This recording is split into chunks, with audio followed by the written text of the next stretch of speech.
Punjab assembly के इंतखाबात की तारीख कौन देगा, ये आईनी मामला अब एक मुअम्मा बन गया है। आइन के तहत असेंबली टूटने के 90 दिन के अंदर इंतखाबात कराना लाजमी है और पोलिंग की तारीख देना गवर्नर का इख्तियार है। लेकिन governor Punjab Baligur Rahman Lahore high court में ये जवाब जमा करा चुके हैं कि उन्होंने असेंबली तहलील करने की समरी पर दस्तखत नहीं किए, इसलिए इलेक्शन की तारीख भी वो नहीं देंगे। इसके बाद अदालत ने इलेक्शन कमीशन को हुक्म दिया कि वो गवर्नर की मुशावरत से इंतखाबात की तारीख दे।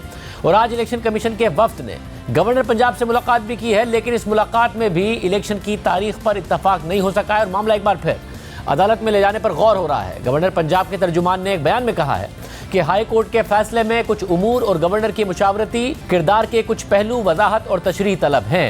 कानूनी और आईनी माहिरीन से मुशावरत के बाद अदालत से रुजू किया जाएगा।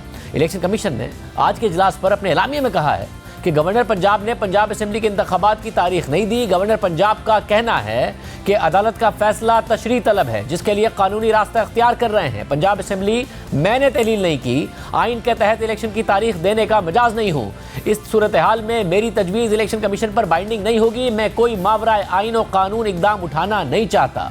पंजाब असेंबली 14 जनवरी को तहलील हुई थी और आज पूरा एक महीना हो गया है, मगर इलेक्शन की तारीख ही नहीं दी गई है और मामला अब एक बार फिर अदालत में जाने की बात हो रही है। चीफ इलेक्शन कमिश्नर ने इस मामले पर गौर के लिए इलेक्शन कमीशन का मुशावरती इजलास कल तलब कर लिया है और तहरीक इंसाफ ने इस मसले पर लाहौर हाई कोर्ट से रुजू किया था और आज असद उमर ने कहा है कि आइन से इनहराफ की सजा आर्टिकल 6 में है।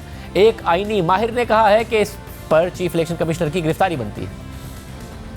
आज पाकिस्तान में आईनी बहरान पैदा हो चुका है। इलेक्शन कमीशन जो है अपनी आईनी जिम्मेदारी पूरी नहीं कर रहा, बल्कि एक आईनी माहिर ने तो कल ये कहा कि इसके ऊपर चीफ इलेक्शन कमिश्नर की गिरफ्तारी बनती है। ये जो काम किया जा रहा है ये गद्दारी के बराबर आइन के मुताबिक है। इसलिए ये जरूरी है कि बगैर कोई वक्त जाया किए हुए फौरी तौर पर ऐलान किया जाए और हमारा तो मुतालबा ये है कि आज का दिन खत्म होने से पहले ऐलान किया जाए। अगर ये नहीं होगा तो हम अपने आइन के दिफा के लिए हर हद तक जाने के लिए तैयार हैं। घसीट कर इस इम्पोर्टेड गवर्नमेंट को हमने बैलेट बॉक्स तक लेकर जाना है और इलेक्शन इंशाल्लाह ताला करवाने हैं।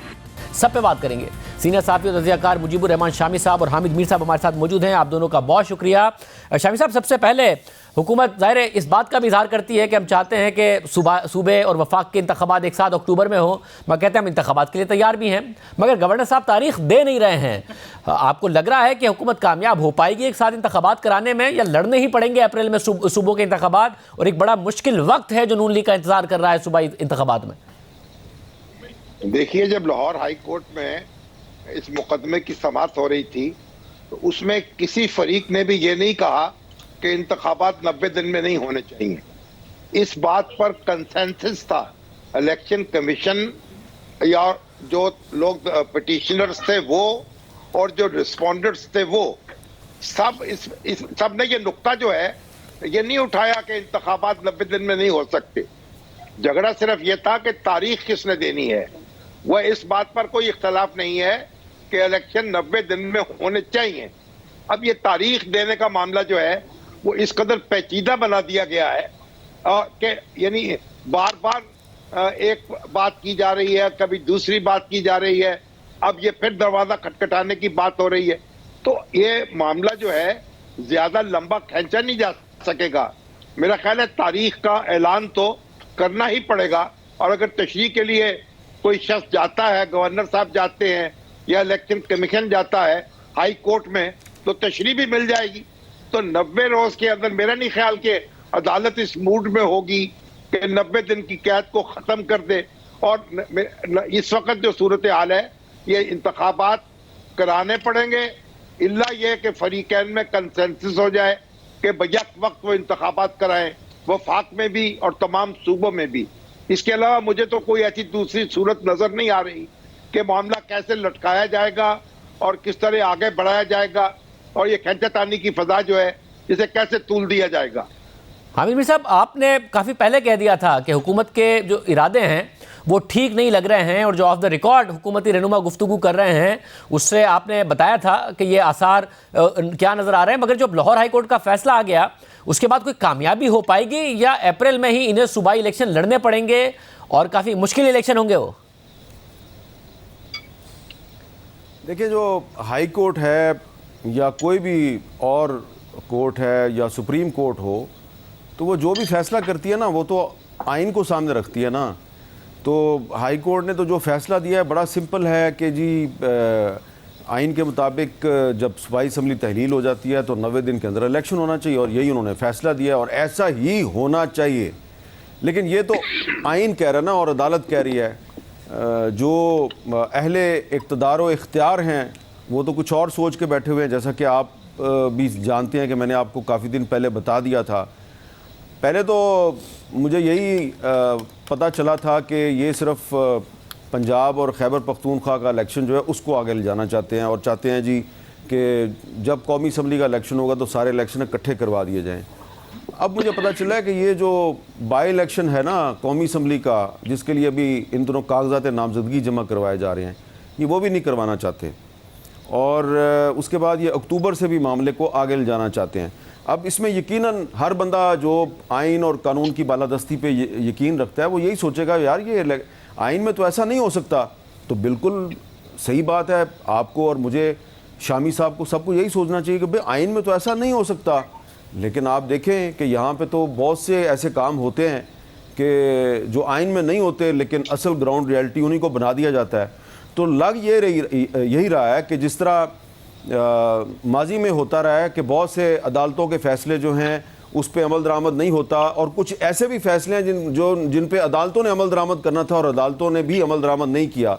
तो उनकी एक फ़हरिस्त बनाई जा रही है कि अदालतों के कौन कौन से फ़ैसलों पे अमल दरामद नहीं हुआ, और अदालतों ने भी अपने कौन कौन से फ़ैसलों पे अमल दरामद नहीं किया।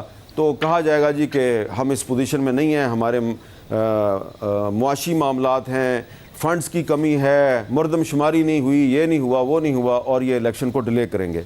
तो ये आइन की खिलाफ वर्जी होगी, और मैं तो ज़ाती तौर पे समझता हूँ कि आइन की खिलाफ वर्जी जो है वो एक बहुत बड़ा जुर्म है। लेकिन ये जो आजकल असद उमर साहब जिस तरीके से जो अंदाज़े गुफ्तगू है उनका कि हम घसीटेंगे और आर्टिकल 6 लगा देंगे, ये करेंगे, वो करेंगे, तो ये ख़ुद भी तो यही काम करते रहे ना। तो इनके कहने में वो ताकत मुझे नज़र नहीं आ रही जिसके ऊपर अदालतें या ये हुकूमत जो है वो राज़ी हो जाए, क्योंकि ये ख़ुद भी यही काम करते रहे हैं। अब जिस तरह के इन्होंने आज इनके दौर में अली वज़ीर साहब गिरफ़्तार हुए थे और आज वो रहा हुए हैं 2 साल के बाद। तो अली वज़ीर साहब जब रहा होंगे तो वो सिर्फ इस हुकूमत को तो नहीं ना कोसेंगे, पिछली हुकूमत को भी कोसेंगे। तो इसलिए ये जो इनकी मुख्तलिफ सियासी जमातों की जो इंटरनल कंट्राडिक्शंस हैं, उनका ये एक दूसरे को फ़ायदा उठाने देते हैं और कभी उठाने नहीं देते। लेकिन इस मरतबा ये ऐसे लग रहा है कि जिस तरह पहले तहरीक इंसाफ जो है वो कुछ ताकतवर लोगों की मदद से जो चाहती थी वो कर लेती थी, अब वही काम मुस्लिम लीग नून और पीपल्स पार्टी करने वाली है। शामी साहब, इस सब में तहरीक इंसाफ एक बयानिया चाहती है, फौरी तौर पर इलेक्शन भी चाहती है, एक बयानिया भी, और खान साहब का जो नया बयानिया है वो बेंटी अमेरिका नहीं है कि अमेरिका ने यहाँ पर साजिश करके एक इम्पोर्टेड हुकूमत बनाई। वो तो कहते हैं बाजवा ने एक्सपोर्ट की थी, जनरल बाजवा ने। आपको लगता है इसमें कोई दमखम है और ये बयान बाय किया जाता है? क्योंकि खान साहब बाजवा के खिलाफ जब एक नैरेटिव बनाते हैं जनरल बाजवा के खिलाफ, तो वो अपने आप को भी एक कठपुतली वजीर आजम कहने को तैयार हैं कि मैं तो पंचिंग बैग था, चलती सारी की सारी जनरल बाजवा की थी। हालांकि उस जमाने में अगर कोई कहता कि जी ये तो कठपुतली हुकूमत है तो तहरीक इंसाफ को बहुत बुरा लगता था। तो खान साहब खुद मान रहे कि जी मैं तो कठपुतली था। देखें, खान साहब तो मेरा ख्याल मुशायरे में बैठे हुए हैं, कभी एक शेर सुनाते हैं, कभी दूसरा शेर सुनाते हैं, और गजल के अशार जो होते हैं वो एक दूसरे से मिलते नहीं हैं। एक हिजर की बात कर रहा होता है, एक वसाल की बात कर रहा होता है। तो ये खान साहब जो है अब इस वक्त उनका दौर लगा हुआ है, लोग उनके जो मद्दा है उनकी बातें सुन रहे हैं और उस पर सर धुन रहे हैं। लेकिन बुनियादी बात तो ये है कि वो हर बात जो कह रहे हैं वो दूसरी अपनी बात पहली को कॉन्ट्राडिक्ट कर रहे हैं, और ये उनकी कोई अंदाजे की गलती नहीं है या कोई फैसले की गलती नहीं है। जो वो उस वक्त लोगों को बताते रहे, वो कहते थे कि मैं तो बिल्कुल मुकम्मल बाइख्तियार वजीर आजम हूँ, और अगर मेरी बात कोई नहीं सुनेगा तो मैं तो उसे कान से पकड़ के निकाल दूंगा। और आज वो कह रहे हैं कि जो कुछ थे बाजवा थे और मैं तो कुछ भी नहीं था। तो भाई इसका मतलब ये हुआ कि अगर वो दोबारा वजीर आजम बनते हैं तो वो कठपुतली वजीर आजम होंगे, तो किसी बात की जिम्मेदारी नहीं लेंगे। तो ये बात यह है कि उनकी क्रेडिबिलिटी जो है इससे मुतासर हो रही है, लेकिन उनके मद्दा जो है वो बस उनकी बातें सुन रहे हैं और झूम रहे हैं और दाद दे रहे हैं और वेले दे रहे हैं। अब ये तो जो जो हालात आगे बढ़ेंगे देखेंगे कि किस तरीके से उनको लेने के देने पड़ते हैं या सिर्फ लेने ही लेने पर वो लगे रहेंगे। बाकी तो बात यह है कि दोनों हमारी जो पार्टियां हैं या इस वक्त बरसरे इख्तदार लोग जो हैं और जो इख्तलाफ में, अब उनको दोनों को देख लें। जब वो अपोजिशन में होते हैं तो क्या बातें होती हैं, इख्तदार में होते हैं तो क्या बातें होती हैं। आज जो धाड़ रहे हैं हमारे असद उमर साहब, कासिम सूरी साहब ने क्या किया था, अगर ये अदालतें न होती तो वो वोट ऑफ नो कॉन्फिडेंस तो पेश कभी हो ही नहीं सकता था, न पास हो सकता था। तो कासिम सूरी साहब की रूलिंग जो थी उसके मुताबिक तो फिर मामला आज भी इमरान खान वजीर आजम होते। तो अदालतें जो हैं उनको तो अपने फैसले करने हैं और ये मामला बिलाखिर अदालत ही के पास जाएगा और वहां ही केस बनाना पड़ेगा अपना। इसके अलावा कोई और चारा नहीं होगा, क्योंकि आप किस तरीके से ये बैरियर क्रॉस करेंगे 90 दिन का। और आपको अगर ऐसा कोई इरादा है तो फिर खुल के सामने आ जाए, अपने आर्गूमेंट्स ले आए। तो साहब चुपते भी नहीं और बात करते भी नहीं और चिलमन से आप लगे बैठे हैं, तो ये मामला ज्यादा देर नहीं चलेगा, मामले पेचीदा होते चले जाएंगे और धम्मा चौक। हामिद साहब आप बताइएगा, हमने तो जाहिर है वो ज़माना देखा है कि जिसमें अगर इमरान खान साहब को कुछ कहा जाता था तो जनरल बाजवा साहब को बहुत बुरा लगता था। हमें देखा है कि एंकर्स को ऑफेयर करने से लेके चैनल्स को ऑफेयर करने तक के मामलात होते थे। जनरल बाजवा के बारे में कुछ कहा जाता था तो तहरीक इंसाफ को बहुत बुरा लगता था, पूरी काबीना बैठ जाती थी उनका दिफा करने के लिए। और अब हाल ये है कि इमरान खान साहब प्रेस कॉन्फ्रेंस शुरू करते हैं तो शुरू होती है वो उनकी तकरीर जनरल बाजवा से, ख़त्म भी उन पर होती है और शदीद तनकीद कर रहे हैं। और जनरल बाजवा साहब कभी किसी सहाफ़ी से मुलाकात करके अपनी कहानी बयान कर रहे हैं, कभी किसी दूसरे सहाफ़ी को बता रहे हैं, अपनी तरदीद भी देते हैं, इसके अलावा धमकियाँ भी दे रहे हैं। एक सहाफ़ी ने बताया कि जी मेरे पास तो बड़ी चीज़ें मौजूद है इमरान खान की। ये जो ब्रेकअप हुआ है, जो कि बहुत ही अगली ब्रेकअप है, और खान साहब अब मुकम्मल बयानियां बना रहे हैं, इनका कोई फ़ायदा भी होगा उन्हें, क्योंकि वो अपने आप को भी कठपुतली वज़ीर आज़म के तौर पर पेश कर रहे हैं कि मेरी तो चलती नहीं थी। शाहजेब साहब, ये जो सवाल आपने किया ये बड़ा अहम सवाल है और बाजवा साहब सिर्फ साफ़ियों को नहीं मिल रहे बल्कि वो कुछ सियासतदानों को भी मिल रहे हैं और 5-5, 6-6 घंटे तक वो उनके सामने अपना मौक़िफ़ बयान करते हैं और कुछ और भी लोगों को मिल रहे हैं। देखें, ये इमरान खान साहब ने ये जो बाजवा साहब पे एक फ्रंटल अटैक खोला है उनकी रिटायरमेंट के बाद, ये मेरा ख्याल है कि वो बहुत सोच समझ के कर रहे हैं और कुछ चीज़ों का मुझे भी इल्म है। मैं ये समझता हूँ कि अभी तक इमरान खान जो हैं उन्होंने जनरल बाजवा साहब के बारे में 10% भी बातें जो हैं वो जो उनको पता हैं वो नहीं की। उसकी बहुत सी वजूहात हो सकती हैं। शायद वो चाहते हैं कि बाजवा साहब पे वो तनकीद करें, उनको बाजवा साहब की जो शख्सियत है उसकी काफ़ी समझ है, तो उनका ख्याल है कि ये रिएक्ट करेंगे और रिएक्ट करने में ये कोई गलती करेंगे तो उसका इमरान खान साहब फ़ायदा उठाएंगे। लेकिन ये मैं आपको बता सकता हूँ कि इमरान खान साहब ने बाकायदा एक पूरी लिस्ट बनाई हुई है कि उन्होंने बाजवा साहब के कौन कौन से मामलात जो हैं या उनकी नज़र में जो क्राइम्स हैं, मैं उनको मामलात का लफ्ज़ देता हूँ, उस पर उन्होंने उनको एक्सपोज करना है और अभी वो इंतज़ार कर रहे हैं कि उनको गिरफ़्तार किया जाए या उनको डिसक्वालीफाई किया जाए। मैं बार बार रिपीट कर रहा हूँ, आपको बता रहा हूँ कि 10% भी अभी इमरान खान नहीं बोले। और दूसरी तरफ बाजवा साहब लोगों को कहते हैं कि मैंने तो अभी 5% भी इसके बारे में नहीं बोला, मेरे पास भी बहुत कुछ है। जैसा कि आपने भी जिक्र किया कि बाजवा साहब बकौल एक एंकर के कि उन्होंने बाजवा साहब ने ख़ुद इमरान खान साहब की बहुत सी रिकॉर्डिंग की हुई है। तो शायद बाजवा साहब को ये नहीं पता कि जो उनके साथी थे जिनको वो बहुत अपना काबिल एतमाद साथी समझते थे, वो उनकी रिकॉर्डिंग्स करके इमरान खान को देते रहे हैं। तो आप ज़रा सोचें कि इमरान खान जो है वो इतने एतमाद के साथ बाजवा साहब को चैलेंज क्यों कर रहा है, उन पर अटैक क्यों कर रहा है, कोई ना कोई चीज़ वजह तो होगी ना। तो इमरान खान साहब जो हैं वो कुछ ऐसे मामलात भी तश तश बाम करने का इरादा रखते हैं कि जिससे सिर्फ बाजवा साहब की ज़ात को नुकसान नहीं पहुँचेगा, हो सकता है कि इतना रिएक्शन हो, इतना बड़ा तूफ़ान आ जाए कि उसमें फिर इमरान खान साहब को भी नुकसान हो सकता है। लेकिन शायद इमरान खान साहब जो हैं वो उस शेर के मुताबिक उन्होंने पॉलिसी बनाई है कि हम तो डूबे हैं सनम, तुमको भी ले डूबेंगे। तो उनका एक ख्याल है कि बाजवा साहब पे जब वो अटैक करेंगे तो फिर उनके साथ जो एसोसिएटेड लोग थे वो भी सामने आएंगे, तो उनको सियासी फ़ायदा बहुत होगा। और ख़ान साहब जो हैं वो आजकल प्राइवेटली ये भी कहते हैं कि मैं इनको इतना एक्सपोज करूँगा कि लोग भूल जाएंगे, जुल्फ़िकार अली भुट्टो को भी भूल जाएंगे और उस अल्ताफ़ हुसैन को भी भूल जाएंगे। मैं इनको इतना एक्सपोज करूँगा कि इनको छठी का दूध याद करवा दूँगा। तो शामी साहब, इस सब में ज़ाहिर है खान साहब चाहते हैं कि उनके एस्टैब्लिशमेंट के साथ राब्ते भी इस्तवार हों। फवाद चौधरी साहब कह चुके हैं कि सदर के ज़रिए भी अगर हो सके तो राब्ते बहाल होने चाहिए। और जब खान साहब जनरल बाजवा पर तनकीद करते हैं तो ज़ाहिर है जो हामिद मीर साहब भी बता रहे हैं कि वो मैसेजिंग यही है, और मौजूदा एस्टैब्लिशमेंट को भी है, वो मौजूदा एस्टैब्लिशमेंट भी तनकीद करते हैं। इस सब से आपको लगता है दबाव डालने में कामयाब हो जाएंगे कि जी मेरे साथ राब्ते में रहो, मेरे साथ मामला तय करो? ये हो नहीं सकता है कि जो पिछले 4-5 साल में मेरे लिए किया जाता था, नवाज शरीफ को बाहर करने से लेकर मुझे वज़ीर आज़म बनाने से लेकर मेरी हुकूमत चलाने तक, अब ये डिस्कनेक्ट नहीं हो सकता है, ये मामला दोबारा वैसे ही करो। देखें, जनरल राहील शरीफ ने और जनरल बाजवा ने तो जनरल परवेज मुशर्रफ को प्रोटेक्ट किया था, उनके लिए चीज़ों को मैनेज किया था। उनके खिलाफ जो मुकदमा यानी चल रहा था उसमें उन्हें सज़ा हो गई थी, उस सज़ा को ख़त्म कराया था और इस बात का बरमला एतराफ़ भी किया। और फिर वो दुबई जाने में कामयाब हुए और वहीं अल्लाह को प्यारे हो गए, उनका जस्द खाकी वापस आया। लेकिन देखना यह है कि जनरल बाजवा जो है, क्या वो यारो मददगार है, या उनका अदारा जो है वो उनका तहफ़्फ़ुज़ भी करेगा या उनको प्रोटेक्ट करेगा? तो एक तो उस अदारे का ये इम्तिहान है।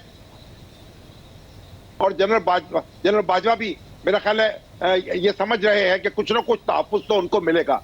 लेकिन जो इमरान खान साहब जिस तरीके से बरस रहे हैं, वो तो समझ रहे हैं कि उनकी पोजीशन मजबूत हो रही है। मैं समझता हूं कि उनकी पोजीशन कमजोर हो रही है, उनकी क्रेडिबिलिटी जो है उसको ज़ुफ़ पहुंच रहा है और वो एक खुद को एक ऐसी गली में ले जाते चले जा रहे हैं जिसके दूसरी जानब कोई रास्ता नहीं है। और वो जो लाडले तो नहीं बन सकेंगे दोबारा, और उनके लिए मुश्किलात में इजाफा होगा।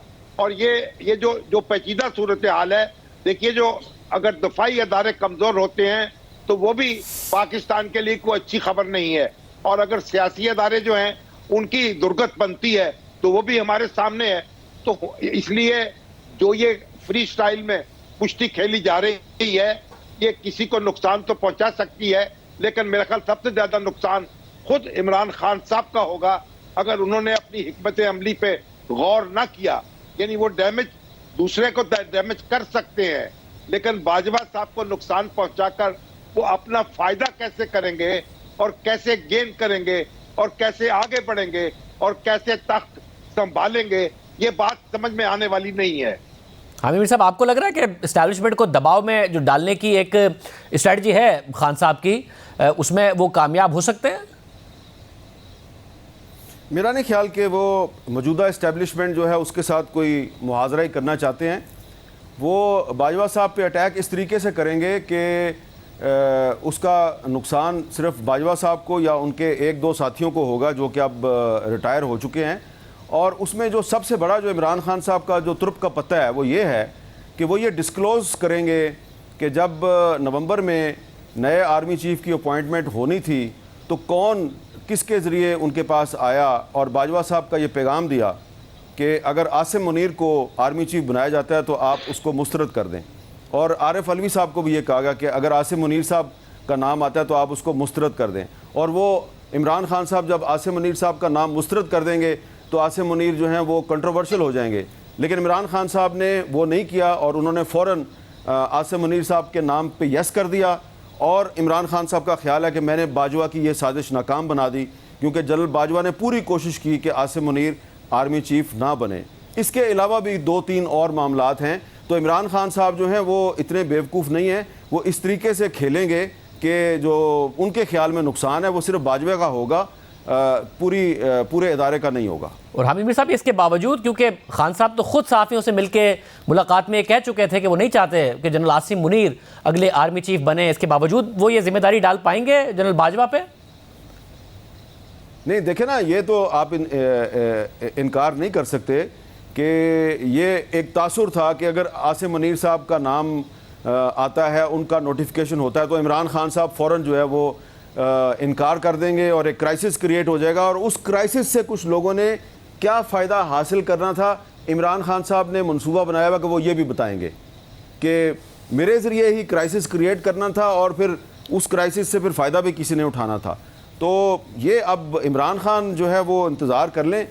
वैसे तो मैं समझता हूँ कि उनको इस काम में नहीं पड़ना चाहिए, लेकिन वो ये बहुत से इंकिशाफात करने का इरादा रखते हैं और मुझे नहीं लगता कि उससे इमरान खान साहब की जनरल आसिम मुनीर के साथ लड़ाई हो जाएगी।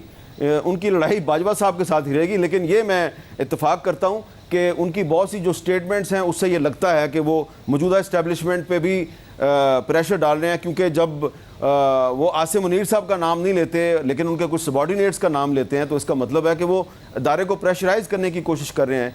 लेकिन फ़िलहाल मुझे लगता है कि आने वाले दिनों में इमरान खान साहब जनरल बाजवा साहब के बारे में बहुत से दावे करेंगे। बहुत शुक्रिया। एक दिलचस्प सूरत हाल नज़र आती है जिसमें इमरान खान इस वक्त इस्टेब्लिशमेंट पर तनकीद करके दबाव भी बढ़ा रहे हैं और साथ ही इस्टेब्लिशमेंट की नई क़यादत से ताल्लुकात और राब्तों की बहाली भी चाहते हैं।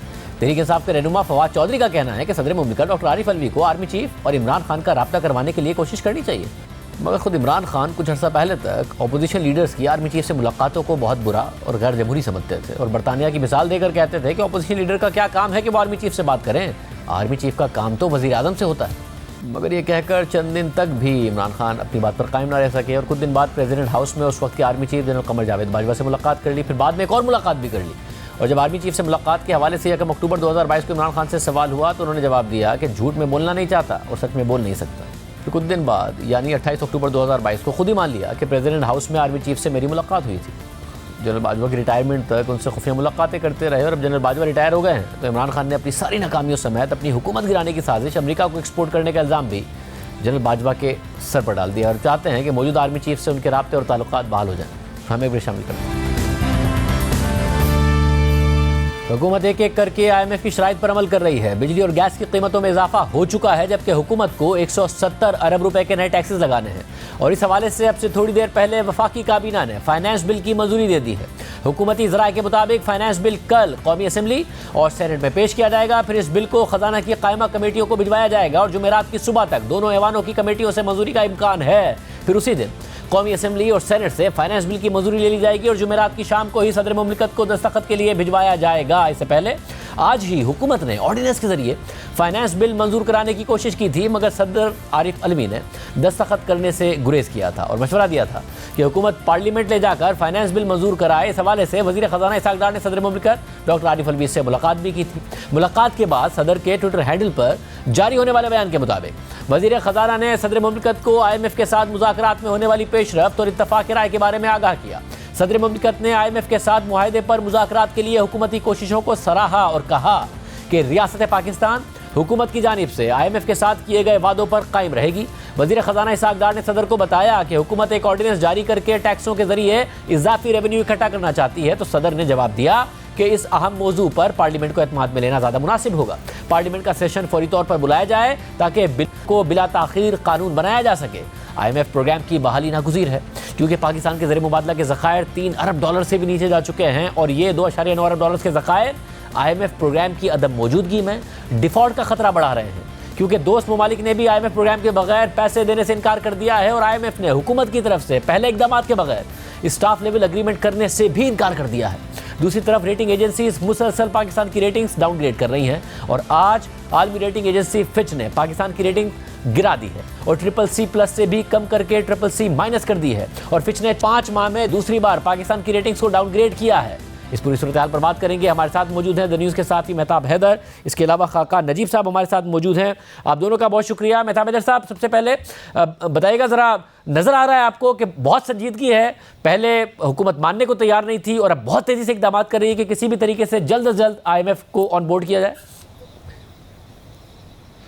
जी बिल्कुल सर, आप ठीक कह रहे हैं। उसकी वजह ये है कि आप ये देखें कि ये जो नामा रिव्यू है ये नवंबर में ड्यू था, तो 3 से 4 महीने हम पहले ही ज़ाया कर चुके हैं और अब हमारे फॉरेन एक्सचेंज रिजर्व्स तेज़ी के साथ गिर रहे हैं, तो हमारे पास ऑप्शन इसके अलावा है कोई नहीं कि हम कोई एक दिन भी ज़ाया ना करें और तेज़ी के साथ जो IMF की कंडीशनलिटीज़ हैं उन पे अमल दरामद करें। आपने देखा कि बिजली की कीमत हमने बढ़ाई, गैस की कीमत बढ़ाई और आज जो है वो कैबिनेट ने जो फाइनेंस बिल है इसको अप्रूव कर दिया और हुकूमत की ख्वाहिश और कोशिश यही थी कि आज ही उसका ऑर्डिनेंस जो है वो जारी कर दिया जाए, लेकिन वो नहीं हो सका। तो अब जो अल्टरनेट रूट है वो यही है कि पार्लियामेंट में इसको लेकर जाएंगे। कोशिश तो हुकूमत की होगी कि जल्द से जल्द पास करवाए, लेकिन 8 से 10 दिन इसमें लग सकते हैं। अब देखना ये है कि हुकूमत कितनी जल्दी जो है इस पे अमल दरामद करती है और IMF को सेटिस्फाई करने की कोशिश करती है।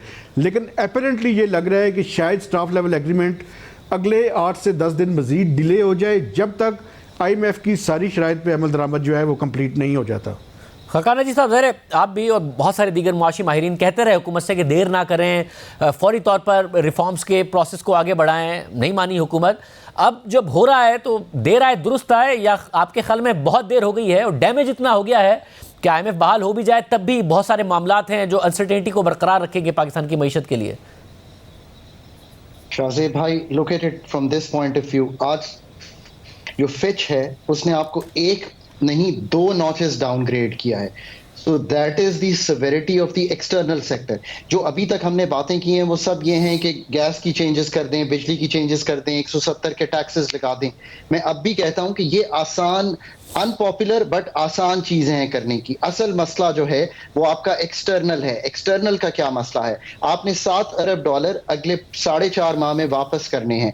$3 अरब अगर मैं सऊदिया का रोल ओवर निकाल भी दूं तो मुझे तब भी $4 अरब चाहिए। उन 4 में से 1.7 अरब मेरा कमर्शियल है जो चाइना के साथ है। पिछले 3 माह से 700 मिलियन का कमर्शियल रोल ओवर नहीं हुआ।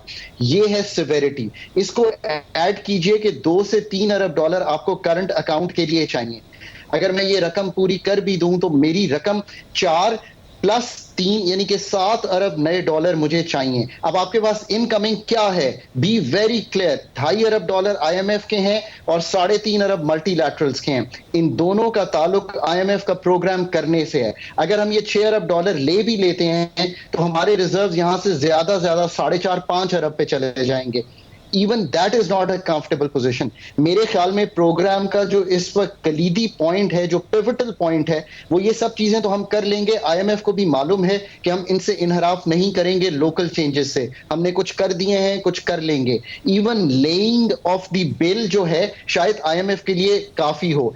अगर एक्सटर्नल की ये चीजें तय हो जाती हैं, इसमें 3 ममालिक जो हैं वो प्ले कर रहे हैं रोल, चाइना, सऊदी अरेबिया और UAE। अगर IMF उनसे कॉन्फर्मेशंस ले लेता है और हमारे ज़खायर कहीं बिल्ड होते हैं, आप हैरान होंगे कि हमने लास्ट प्रोग्राम जब साइन किया 29 अगस्त को तो लिखा कि हमारे ज़र मुबादला के ज़खायर जून में 2023 में 16.2 अरब डॉलर के होंगे। हमारा NIR इस वक्त निहायत नेगेटिव है, नेट इंटरनेशनल रिजर्व्स। ये है पिवटल डिस्कशन। पाकिस्तान की रेमिटेंस 2020 मई के बाद अब $2 अरब को से नीचे गई है। हमें समझना चाहिए कि एक्सटर्नल का चैलेंज मेरा ख्याल है कि अब IMF के लिए भी बहुत बड़ा हो गया है। लेट्स होप कि ये हम करके कहीं डबल डिजिट रिजर्व्स के करीब पहुंच जाएं तो शायद ये वक्त गुजर जाएगा। तो इसमें मेहताब साहब आप भी इस हवाले से लिखते रहे हैं, कोई उम्मीद है कि स्टाफ लेवल हो जाए या बोर्ड तक कोई जो कमर्शियल बैंक्स हैं चाइना के, UAE के, ज़ाहिर बहुत ज़्यादा रेट मांग रहे थे, वो एक मुनासिब रेट के ऊपर कुछ हमें लोन्स दे दें, फिर दोस्त ममालिक कुछ पैसे दे दें? कोई उम्मीद की कोई किरण नज़र आ रही है या मुश्किल नज़र आ रहा है अभी भी? देखें, एक कंफर्मेशन जो है वो जब तक नहीं होगी उस टाइम तक स्टाफ लेवल एग्रीमेंट नहीं होगा। IMF की बुनियादी तौर पे इस दफ़ा देखें तो पूरी की पूरी स्ट्रैटेजी जो है वो चेंज नज़र आती है। क्योंकि लास्ट अगर आप रिव्यू देखें तो उसमें भी IMF ने कंफर्मेशन की थी कि ये ममालिक और जो मल्टीलैटरल और बायलैटरल्स हैं ये पाकिस्तान की मदद करेंगे, लेकिन जो चीज़ें उन्होंने प्लेज की थी उस हिसाब से मटेरियलाइज नहीं हुई। तो अब IMF कंफर्मेशन पहले चाहता है, स्टाफ लेवल एग्रीमेंट उसके बाद चाहता है, ताकि बोर्ड में वो उसको जस्टिफाई और डिफेंड भी कर सकें। चूँकि ये IMF के स्टाफ की भी क्रेडिबिलिटी का इशू है कि आपने पहले भी इसकी कंफर्मेशन की थी लेकिन वो चीज़ें मटेरियलाइज नहीं हुई। इसलिए ये डॉक्टर साहब की बात मैं इत्तेफाक करता हूँ कि ये जो लोकल चीज़ें हैं ये हम कर लेंगे, इन्फ्लेशन ज़्यादा होगी ये हमें पता है, लेकिन जो एक्सटर्नल साइड का प्रॉब्लम है वो सबसे ज़्यादा अहम है। और डॉलर्स मैंने कल भी जिक्र किया था कि हमारे पास कोई ऐसी मशीन नहीं है कि उसे छाप सकें। तो ये जो इनफ्लोज हैं इसके बगैर हमारा गुजारा नहीं है। ये IMF की क्रेडिबिलिटी का भी इशू है, हमारी क्रेडिबिलिटी का भी इशू है। इसलिए इन पे कंफर्मेशन होगी तो उसके बाद ही स्टाफ लेवल एग्रीमेंट होगा। तो अगर खकाना जी साहब अगर ये कंफर्मेशन नहीं आती है तो फिर कहाँ पाकिस्तान खड़ा है? कोई $3 अरब से भी कम के ज़खायर हैं, डिफ़ॉल्ट के बिल्कुल दिहाने पे खड़े हैं। तो बात यह है कि हमें IMF से जो भी अहदाफ हैं वो हर सूरत में करने पड़ेंगे। 3 चीज़ें हैं जो हम देख रहे हैं। पाकिस्तान का जो हाइटेंड डिफ़ॉल्ट रिस्क है उसको गिराना है, एडिक्वेट फाइनेंसिंग इंश्योर करनी है और मैक्रो स्टेबिलिटी लानी है। ये 3 चीजें हैं जो फंड भी देख रहा है करने के लिए।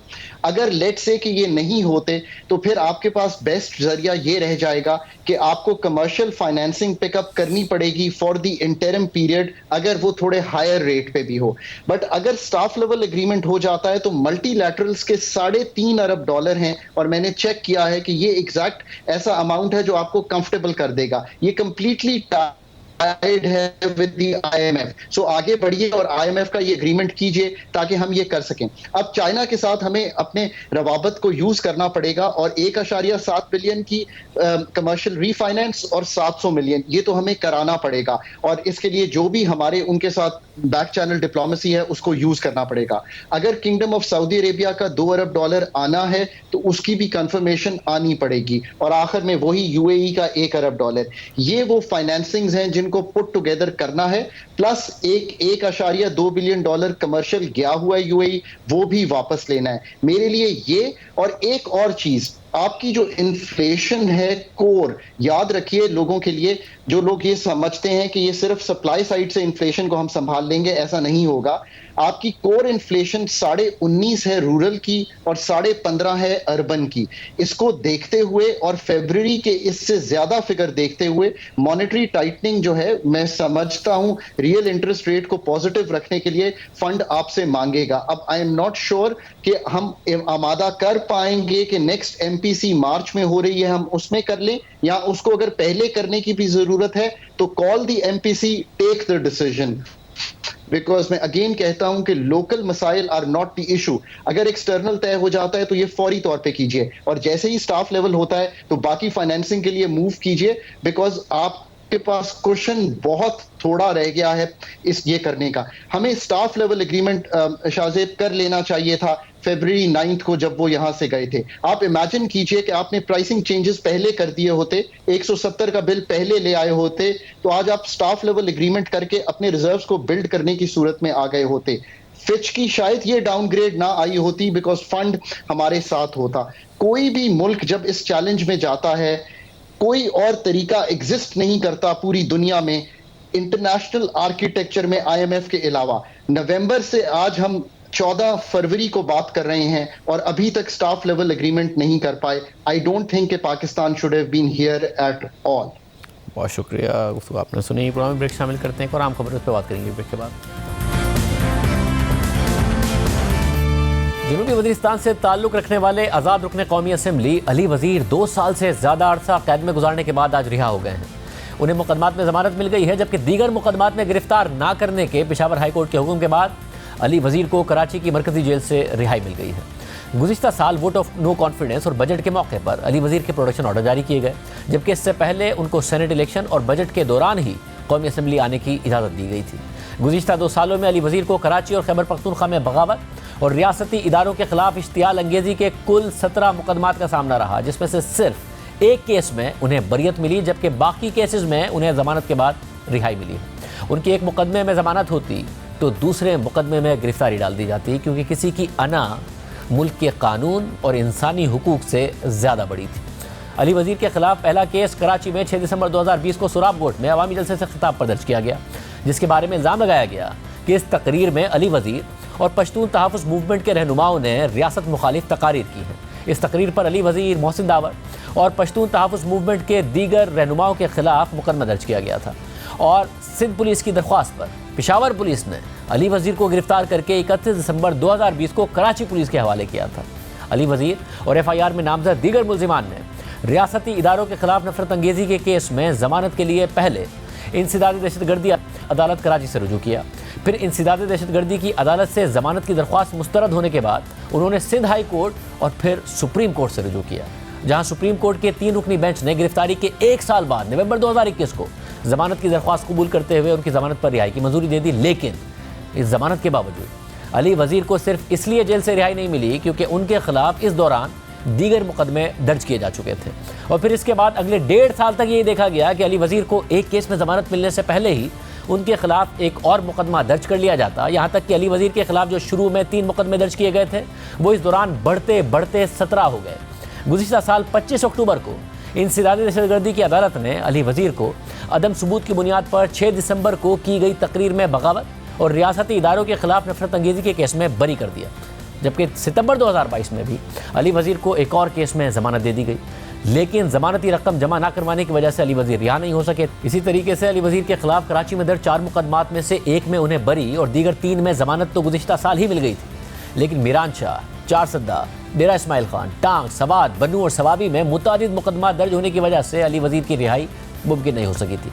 रवा साल 28 जनवरी को पेशावर हाई कोर्ट ने अली वजीर को चारसद्दा में दर्ज बगावत के मुकदमे में जमानत दे दी, जबकि उसी रोज़ पेशावर हाई कोर्ट के एक और 2 रुकनी बेंच ने सूबाई पुलिस को अली वजीर को किसी भी केस में गिरफ्तार करने से रोकने का हुक्म दिया था और इस केस में अली वजीर ने अपने खिलाफ 11 FIRs ख़त्म करने की दरख्वास्त की थी। इस हवाले से पेशावर हाई कोर्ट ने सूबाई सेक्रेटरी दाखिला और पुलिस से 13 फरवरी को जवाब तलब किया था, जबकि गुज़िश्ता रोज़ इस हवाले से तसल्ली बख्श जवाब मौसूल न होने के बाद अदालत ने पुलिस और एडिशनल अटॉर्नी जनरल को एतराज़ात ख़त्म करके दोबारा जवाब जमा कराने का हुक्म दिया, जिसके बाद आज अली वजीर की कराची की जेल से 2 साल 2 माह बाद रिहाई मुमकिन हो सकी है। इजाज़त दीजिए, अल्लाह हाफ़िज़।